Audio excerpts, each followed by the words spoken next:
Hi everyone. Today we are going to study about the concept of metabolism.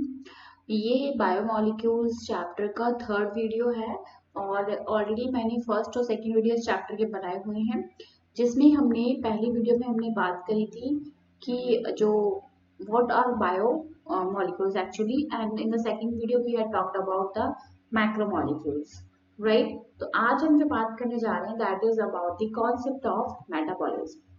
ठीक है.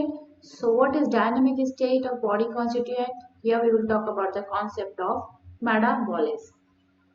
What we have learned till now is that living organisms जो होते हैं, be it a simple bacterial cell या protozoan cell या plant और animal cell, किसी भी हम सेल की बात करें, सपोज ये एक बैक्टीरिया की सेल है, this is a plant cell, okay, or if we take any animal cell, any cell if we are talking about, we will say that they contain thousands of organic compounds.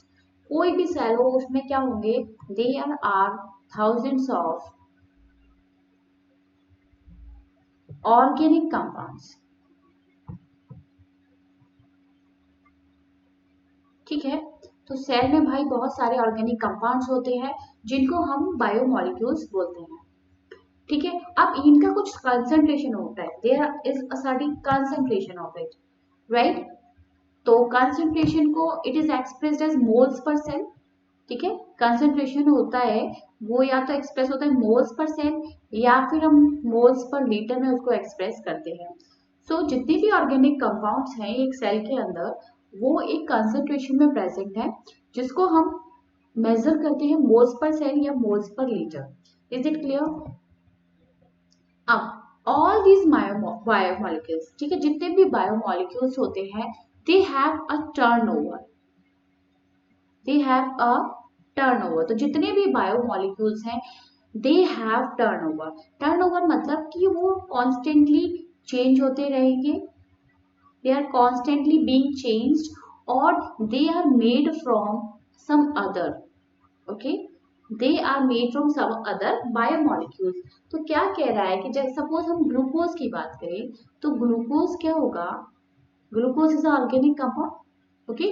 अब ये क्या है, ये टूटेगा carbon dioxide और water में, right? तो क्या है, ये टूट रहा है कॉन्स्टेंटली. ऐसा नहीं है कार्बन वो ग्लूकोज बन गया तो बन गया, कुछ नहीं होगा उसका, ऐसा नहीं होगा. It is constantly being changed into another biomolecule और it can be made from some other biomolecules, right? और अगर ग्लूकोज को बनना है अगर प्लांट में तो भाई क्या चाहिए, कार्बन डाइऑक्साइड और वाटर चाहिए, right? We need sunlight also. So क्या है कि चीजें बन रही हैं और टूट रही हैं, this is what we call turnover. इसको हम बोलते हैं टर्नओवर. तो all the biomolecules have a turnover. Is it clear कि सारे बायोमोलिक्यूल्स का क्या है, टर्नओवर होता है, जिसका मतलब है this means that they are constantly being changed into some other biomolecules and also made from some other biomolecules, right? तो अब तक हमने क्या देखा कि एक सेल है, सेल के अंदर बहुत सारे thousands of organic compounds present होते हैं. कोई भी सेल हो, एक सिंपल हम बैक्टीरिया सेल की बात करें या ह्यूमन के सेल की बात करें, any cell we are talking of, उसमें है thousands of organic compounds, right? अब उन ऑर्गेनिक कंपाउंड्स का होता है certain concentration. Is it clear? They there is a certain concentration. ऐसा नहीं है कि वो एक लिमिट से ज्यादा हमारी बॉडी में प्रेजेंट हो सकते हैं. No, there is a certain concentration that is expressed as moles per cell या फिर मोल्स पर लीटर, ओके. अब हर एक ऑर्गेनिक कंपाउंड का होता है टर्नओवर, यानी कि वो कॉन्स्टेंटली या तो वो टूटेंगे और या फिर वो बनेंगे. ठीक है. तो वो एक स्टेट में नहीं रहते, वो टूटते और बनते रहते हैं. यहाँ तक क्लियर हुआ? So this breaking and making is through chemical reaction. तो ये टूट रहे हैं या बन रहे हैं, ये एक्चुअली क्या हो रहा है, ये केमिकल रिएक्शंस हो रही हैं. ठीक है. तो जितनी भी हमारे सेल के अंदर केमिकल रिएक्शंस हो रही हैं उनको हम बोलते हैं metabolism. So what is metabolism? Metabolism is nothing but sum total of all the chemical reactions. So what is metabolism? It is sum total of all the chemical reactions occurring in our body. ठीक है, तो चलिए कुछ examples ले लेते हैं metabolic transformation के। जैसे कि हम एग्जाम्पल लेते हैं अमाइनो एसिड का। ठीक है, अमाइनो एसिड का फॉर्मूला हमने बात किया था, क्या होता है, सी, एक साइड लगा होता है कार्बोक्सिलिक ग्रुप, एक साइड लगा होता है एमिनो ग्रुप, है ना, एक साइड है हाइड्रोजन और एक साइड होता है आर ग्रुप जो कि वेरिएबल है, राइट। अब हम इसमें से क्या निकाल दें, CO2 को रिमूव कर दें। ओके, इसमें से हमें CO2 को रिमूव करना है, तो हमारे पास क्या बचा, अगर इसमें से हमने CO2 को रिमूव कर दिया तो हमारे पास बचा एमीन, राइट। तो ये एमीन का स्ट्रक्चर है। तो यही वाली बात हम बात कर रहे हैं कि जो मेटाबॉलिक रिएक्शन हो रही है और उनको हम कह सकते हैं कि टर्न ओवर हो रहा है, कोई भी जो हमारे अंदर ऑर्गेनिक मॉलिक्यूल है वो कॉन्स्टेंटली टूट के दूसरे मॉलिक्यूल में चेंज हो जाता है और किसी और मॉलिक्यूल से, किसी भी और बायोमॉलिक्यूल से वो बच जाता है। तो ये चीजें होती रहती हैं। तो few examples for such metabolic transformation are removal of carbon dioxide from amino acid, making an amino acid into an amine। ठीक है, CO2 अगर हम निकाल देंगे एमिनो एसिड्स तो क्या बन जाएगा, एमीन बन जाएगा। ऐसे ही removal of amino group in a nucleotide base, तो अगर हम एमिनो ग्रुप निकाल दें तो उसको बोलते हैं डीएमिनेशन, राइट। अगर हम किसी भी चीज, किसी भी कंपाउंड में से उसका एमिनो ग्रुप निकाल रहे हैं तो उसको हम बोलेंगे deamination, right. Then hydrolysis of glycosidic bond in a disaccharide. Hydrolysis मतलब कि वाटर की हेल्प से हम बॉन्ड को तोड़ रहे हैं, तो यहाँ पे ग्लाइकोसिडिक बॉन्ड को तोड़ा जा रहा है किसकी हेल्प से, by the help of water. ठीक है, तो ये यहाँ पे एक लंबी चेन है, राइट। इसमें आप देख सकते हो बहुत सारे ग्लूकोज के मॉलिक्यूल्स लगे हुए हैं। अब यहाँ पे जो बॉन्ड है एक्चुअली वो मैंने बात किया था आपसे पिछली वीडियो में, इस तरीके से बॉन्ड है HOH। ये जो बॉन्ड है दो शुगर के बीच में, जिसे हम बोलते हैं ग्लाइकोसिडिक बॉन्ड, राइट। ये मैंने आपको बताया था कि ये कैसे बनता है। ठीक है, अगर if you want to still know then I will again tell you कि ये कैसे बनता है। चलिए मैं बता देती हूँ। जैसे यहाँ पे हमारा क्या लगा है, HOH, ग्लूकोज है ये, है ना, यहाँ पे भी लगा हुआ है HOH। तो भाई वाटर के निकलने से, वाटर के रिमूवल से ये बॉन्ड बनता है, तो मुझे H2O निकालना है। ओके, तो H2 निकालना है, एक वाटर निकालना है, सॉरी ऑक्सीजन निकालना है, तो यहाँ से मैंने H2O निकाल लिया। तो अब ये जो बॉन्ड बन गया वो क्या हो गया, H और O, यही जो मैंने यहाँ लिखाया है सेम, राइट। तो यही जो बॉन्ड बना है यहाँ पे, इसको हम ग्लाइकोसिडिक बॉन्ड बोलते हैं। तो ये वाटर के निकलने से बना है। अगर मैं यहाँ पे वाटर, अगर मैं यहाँ पे ये बॉन्ड मुझे तोड़ना है तो मैं क्या करूंगी, वाटर डाल दूंगी, मतलब वाटर की हेल्प से इस बॉन्ड को मैं तोड़ रही हूँ। तो जिसको मैं कह सकती हूँ क्या हो रहा है, हाइड्रोलिसिस हो रही है, वाटर की हेल्प से बॉन्ड को तोड़ा जा रहा है। और भाई बॉन्ड को तोड़ दोगे तो हमें क्या मिल जाएंगे, बहुत सारे डाइसैकेराइड यूनिट मिल जाएंगे। फिर वाटर की हेल्प से उसे भी तोड़ दोगे तो मोनोसैकेराइड यूनिट्स मिल जाएंगी। Is that clear? तो this is what is happening, this is what we call turnover. Is that clear? Now यहाँ जितनी भी जो रिएक्शंस हो रही हैं, ठीक है, तो we can list tens and thousands of such examples. Majority of these metabolic reaction जो हो रही हैं they do not occur in isolation, right. तो अगर हम मेजॉरिटी की बात करें, जो हम रिएक्शंस की बात करें मेटाबॉलिक रिएक्शंस की, अगर हम मेजॉरिटी की बात करें तो वो अकेली नहीं हो रही है, राइट। कि अगर ग्लूकोज को कार्बन डाइऑक्साइड में टूटना है तो ये डायरेक्टली नहीं टूटेगा, राइट। इसे एक पाथवे फॉलो करना पड़ेगा जिसे हम बोलते हैं ग्लाइकोलिसिस। तो पहले ग्लूकोज जो होता है it break down into two molecules of pyruvic acid.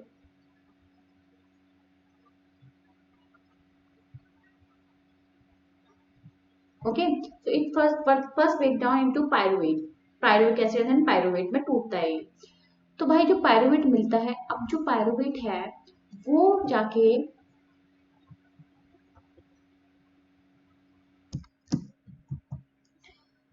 क्या बोलती थी मैं, हाँ, ये जो पायरुवेट है या पायरुविक एसिड है, it will now enter into that citric acid cycle में, ये एंटर करेगा और फिर हमें कार्बन डाइऑक्साइड वाटर मिलेगा, राइट। तो ये जो रिएक्शंस हम बात कर रहे हैं they do not occur in isolation, अकेली नहीं हो रही हैं, but they are always linked to some other reaction, they are always linked, right. It is not a direct conversion, it is a linked conversion. एक molecule से दूसरा बना, दूसरे से तीसरा बना, ऐसे करके लिंक्ड रिएक्शन हमें मिलेगी देखने को। So in other words we can say metabolites are converted into each other in a series of linked reactions जिनको हम बोलेंगे metabolic pathway. तो जो glycolysis आप पढ़ते हैं, glycolysis is nothing but a metabolic pathway है. Okay, तो there are a series of linked reaction in that. जो आपने देखा होगा 10 स्टेप होती हैं उसमें glycolysis में. So these metabolic pathways are similar to automobile traffic. तो ये जो metabolic pathway है इनको लिंक किया गया है automobile traffic in a city. तो सिटी में जो ट्रैफिक लगता है या तो सीधा ट्रैफिक होगा, लीनियर होगा, राइट, लीनियर होगा. जैसे कि आपने ग्लाइकोलिसिस देखा वो लीनियर है, या तो वो सर्कुलर होगा.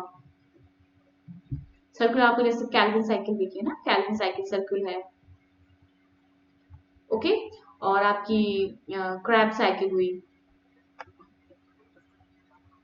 राइट.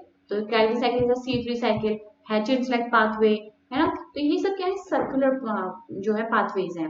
ग्लाइकोलिसिस आपका लीनियर पाथवे हो गया. ये वाली बात क्लियर है. And these pathway crisscross each other, that is there are traffic junctions also. अब क्या होगा, कहीं कहीं एक ऐसी चीज बनेगी वो कई सारे ऑर्गेनिक कंपाउंड्स बना रहे हैं. जैसे कि हम यहाँ पे बात करें, ये आपने पता है कि एसिटाइल कोएंजाइम ए जो है, देखिए फैट ब्रेक डाउन हो रहा है तो एसिटाइल कोएंजाइम ए बन रहा है. कार्बोहाइड्रेट ब्रेक डाउन हो रही है तो ये एसिटाइल कोएंजाइम ए बन रहा है. प्रोटीन ब्रेक डाउन हो रहे हैं तो एसिटाइल कोएंजाइम ए बने. भाई ये कॉमन है जहाँ पे ट्रैफिक जैम है, right? After this acetyl coenzyme A, they will enter into the Krebs cycle. So this is the place where there many of the fats, carbohydrate, proteins they are meeting. ठीक है, acetyl coenzyme A बनना ही बनना पड़ेगा उनको. Okay, so this is the flow of metabolites through metabolic pathway has a definite rate and direction. तो ये जो flow हो रहा है मेटाबोलाइट्स का, एक से दूसरा बनना, दूसरे से तीसरा बनना, so there is a definite rate. एक पर्टिकुलर रेट है, किस रेट से वो बनेंगे, and there is a direction, right. It can be linear, it can be circular. Is it clear? Like a automobile traffic, जैसे हमारा ऑटोमोबाइल ट्रैफिक होता है, या तो जाम लग जाता है, वो सीधे सीधे चलते रहते हैं, या फिर घूम घूम के गोलाई में जाम लगा होता है, circular. This metabolic flow is called the dynamic state of the body constituent. तो हमने क्या देखा कि जो ये जो मेटाबोलाइट्स हैं, दे कंटिन्यूअसली फ्लो, राइट. कोई भी एक चीज रुक नहीं रही है, वो दूसरे में चेंज हो रही है. तो there is a continuously flow is there. This is what we call dynamic state. इसे हम कहते हैं dynamic state. What is most important is that this interlinked metabolic traffic is very very smooth. तो ये जो मेटाबॉलिक ट्रैफिक है ये बहुत ही स्मूथ है और कोई भी यहाँ पे मिसहैप नहीं है. अगर हम हेल्थी कंडीशन की बात कर रहे हैं तो यहाँ पे कोई भी मिसहैपनिंग नहीं हो रही है. ठीक है, ग्लाइकोलिसिस की अगर हम बात करें तो ग्लूकोज 6 फॉस्फेट बन रहा है एंड सो ऑन. तो मतलब एक के बाद एक जो है कंपाउंड्स बनते जा रहे हैं in a very smooth way, and there is not a single mishap. There is no single mishap in this if we talk of healthy condition, right? Another feature of these metabolic reaction is that every chemical reaction is a catalyzed reaction. This is also very important कि जितनी भी chemical reactions होती हैं they are catalyzed, right? और इसमें कौन help करेगा, आपके एंजाइम्स हेल्प करेंगे. कौन हेल्प करेंगे? एंजाइम्स. तो एंजाइम्स क्या है? एंजाइम्स प्रोटीन्स होते हैं जिनमें कैटालिटिक की पावर होती है. So enzymes are nothing, they are also proteins, but they have catalytic power, right? जो रिएक्शन हो रही है वो उसकी स्पीड को बढ़ा देती है, इंक्रीज कर देती है. तो even carbon dioxide dissolve in water, this is a physical process है ना. कार्बन डाइऑक्साइड को पानी में अगर घोल दो तो एक फिजिकल प्रोसेस है, क्योंकि इट कैन रिवर्स ऑल्सो. तो ये फिजिकल प्रोसेस है.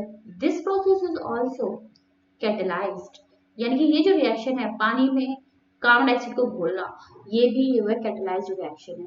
तो जितनी भी हमारे अंदर केमिकल रिएक्शंस हो रही है they are the catalysed reactions.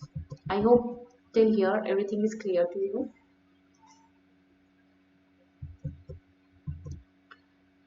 Okay, चलिए आगे बढ़ते हैं. मेटाबॉलिक बेसिस फॉर लिविंग, इसमें क्या है, अब जब मेटाबॉलिक रिएक्शंस हो रही हैं तो या तो एक बड़ी चीज छोटी छोटी सिंपल चीजों में टूटेगी. ठीक है, तो कॉम्प्लेक्स, ठीक है, मोर कॉम्प्लेक्स है, हमें मिल रहा है उससे सिंपल. तो ये जो रिएक्शन है ये हो गई आपकी catabolic reaction, this is catabolic reaction. और सिंपल चीजें जुड़ जुड़ के एक कॉम्प्लेक्स चीज बना रही हैं, तो वो हो गई आपकी एनाबॉलिक रिएक्शन। ठीक है, तो कैटाबॉलिक रिएक्शन में कट हो रही है चीजें, बड़ी चीज को आप काट रहे हो, छोटी छोटी चीजें बन रही हैं, सिंपल चीजें बन रही हैं। ठीक है, तो अब जैसे सपोज ये इमेजिन करिए ये एसिटिक एसिड है और एसिटिक एसिड से क्या बन रहा है, कोलेस्ट्रॉल। तो this is not a single step process, ऐसा नहीं है डायरेक्टली एसिटिक एसिड से कोलेस्ट्रॉल बन गया, it is a linked reaction. तो ये जो है एसिटिक एसिड सिंपल है और कोलेस्ट्रॉल कॉम्प्लेक्स है, कॉम्प्लेक्स मॉलिक्यूल है, तो ये रिएक्शन हो गई anabolic reaction. Okay, anabolic reaction में एनर्जी कंज्यूम होती है, एनर्जी कंज्यूम, यहाँ पे एनर्जी, बड़ी चीज टूट रही है, जब भी बॉन्ड टूटेंगे तो एनर्जी होगी release, so in this case energy is released, this is what we call exergonic process, energy release हो रही है, this is endergonic process. Okay, तो अगर ग्लूकोज पायरुविक एसिड में टूट रहा है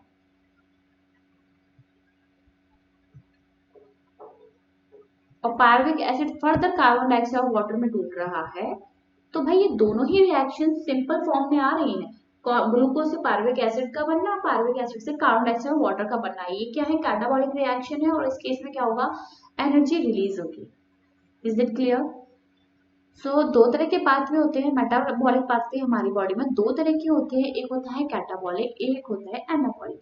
एनाबॉलिक में छोटे छोटे मॉलिक्यूल से बड़ा कॉम्प्लेक्स मॉलिक्यूल बनता है, जैसे अगर हमें अमाइनो एसिड्स की बात करें, ठीक है, अमाइनो एसिड जुड़ जुड़ के दे विल फॉर्म प्रोटीन,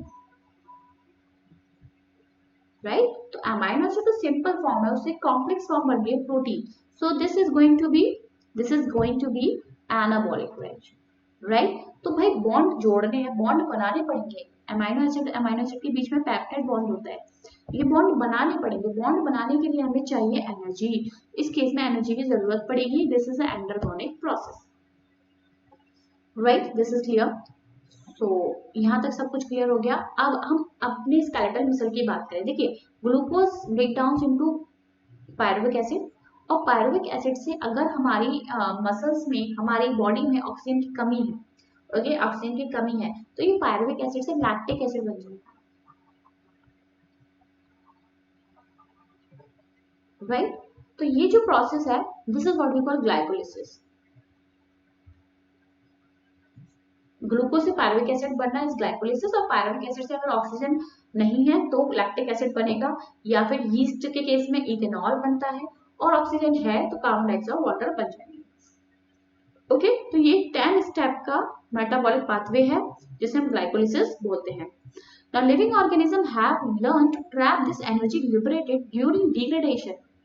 तो लिविंग ऑर्गेनिज्म में क्या खासियत है कि जो एनर्जी निकल रही है, जैसे यहाँ पे एनर्जी निकल रही है, तो जो एनर्जी जो निकल रही है इसको लिविंग ऑर्गेनिजम्स ट्रैप कर लेते हैं, so we trap this energy in the form of ATP.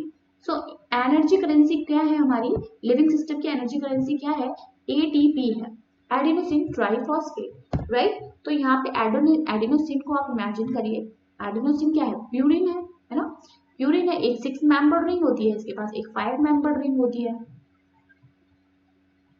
अब आप इमेजिन करिए इसके पास 3 फॉस्फेट लगे हुए हैं, क्या है, 3 फॉस्फेट, एडिनोसिन ट्राइफॉस्फेट, 3 फॉस्फेट्स हैं। So if we are removing this phosphate, तो बॉन्ड टूट रहा है, बॉन्ड टूटेगा तो एनर्जी रिलीज होगी, तो यहाँ पे जो बॉन्ड टूट रहा है this is phospho anhydrous bond, right. तो ये बॉन्ड के टूटने से एनर्जी रिलीज होगी जो हम यूज करेंगे अपनी एक्टिविटीज के लिए, ठीक है। तो अगर हमने एक फॉस्फेट हटा दिया तो हमें मिल गया एडिनोसिन डाइफॉस्फेट, ये था एटीपी, राइट। अब हमने इसका एक फॉस्फेट हटा दिया है, अब इसके पास है 2 फॉस्फेट, इसे बोलेंगे एडिनोसिन डाइफॉस्फेट, और अगर आप इसका एक और फॉस्फेट हटा देंगे तो आपको मिल जाएगा adenosine monophosphate, you will get adenosine monophosphate. So we trap this energy in the form of ATP. So ATP is the energy currency in our body. So whenever we need energy, this ATP breakdowns and gives us energy to do any work. Now we talk about the living state. At this level, you must understand that the tens and thousands of chemical compounds in a living organisms, otherwise called metabolites of biomolecules, are present at certain concentration. तो this we had already talked of कि जो metabolites हैं या biomolecules हैं हमारे cell के अंदर, they are present in certain concentration, right? If we talk about the blood concentration of glucose, तो ब्लड में ग्लूकोज की जो कंसंट्रेशन होती है, अगर हम हेल्दी इंडिविजुअल की बात करें तो दैट इज 4.2 मिलीमोल पर लीटर टू 6.1 मिलीमोल पर litre. So this is the normal concentration of the glucose in our blood, right? ऐसे अगर हम हार्मोन्स की बात करें तो हार्मोन बहुत ही कम अमाउंट में बॉडी में रिलीज होते हैं. They are released in nanograms. Okay, so hormones would be in nanograms per millilitre. Now the most important fact of biological system is that all living organism exist in steady state. This is important कि जो अगर हम biological system की बात करें तो जो living organisms हैं they exist in steady state. Steady state का मतलब यही हुआ कि हम लोगों के अंदर क्या है, टर्नओवर हो रहा है, मेटाबोलाइट्स टूट रहे हैं, बन रहे हैं. This is happening, right? We are not in equilibrium. Okay, so जो स्टेडी स्टेट होती है, steady state is not a non equilibrium state, it is a non equilibrium state. so there is a continuous metabolic flux. Okay, metabolic flux continuous हमारी body में होता रहता है. So this we can say that steady state is a non equilibrium state. हमारी जो body है उसमें living cells हैं, उसके अंदर जो ऑर्गेनिक कंपाउंड्स हैं या बायोमोलिक्यूल्स हैं, उसमें हमेशा चीजें बनती रहेंगी, ऑर्गेनिक मॉलिक्यूल्स टूटते रहेंगे, बनते रहेंगे. हमारी बॉडी में हमेशा काम चलता रहेगा, जिसे हम कहते हैं हम कभी भी इक्विलिब्रियम में नहीं आते हैं. Our state is a non equilibrium state और we can say it is a steady state. Okay, अगर हम फिजिक्स की बात करें, one should remember from physics that system at equilibrium can not perform work. तो भाई जब सिस्टम इक्विलिब्रियम पे आ जाता है, दोनों साइड कंसंट्रेशन बराबर है, तो कोई भी जब चीज जब इक्विलिब्रियम पे आ जाएगी तो इसका मतलब होता है कि वो सिस्टम काम नहीं कर रहा है. तो हमारी बॉडी अगर इक्विलिब्रियम पे आ गई तो समझ लीजिए we are tired. All living organisms work continuously. They cannot afford to reach equilibrium. So we never reach equilibrium. Okay, when we are living, we never reach the equilibrium. Hence, the living state is a non-equilibrium steady state. So living state को हम क्या कहेंगे? It is a non-equilibrium steady state which is able to perform the work. So living process is a constant effort to prevent falling into a equilibrium. तो living process क्या है? एक constantly effort चल रहा है हमारी बॉडी में कि we will not fall in equilibrium, हम कभी भी इक्विलिब्रियम में नहीं आए. This is achieve by energy input. तो इसके लिए हमारे पास क्या है? एनर्जी इनपुट है, यानी कि हमारे अंदर एटीपी के फॉर्म में एनर्जी स्टोर है which we use to do the task. Metabolites provide a mechanism for the production of energy. Hence, the living state and the metabolism are synonymous. तो हम क्या कह सकते हैं कि लिविंग स्टेट और मेटाबॉलिज्म जो हो रहा है, जो हमारे अंदर रिएक्शंस हो रही हैं, उनको हम सिनोनिमस, मतलब सिनोनिम जानते हैं जिसका मीनिंग एक ही होता है, तो we can say they are synonymous. Okay, now without metabolism there can not be a living state. This is very true कि बिना मेटाबॉलिज्म के कोई भी लिविंग स्टेट में नहीं रह सकता. There is continuously chemical reactions occurring in our body. So this is all about this paragraph. In the next video we will talk about enzymes. तो next video में हम बात करेंगे enzymes की. So after this chapter is over. I hope you are liking my videos. Please subscribe this channel and hit the bell icon to get the updates.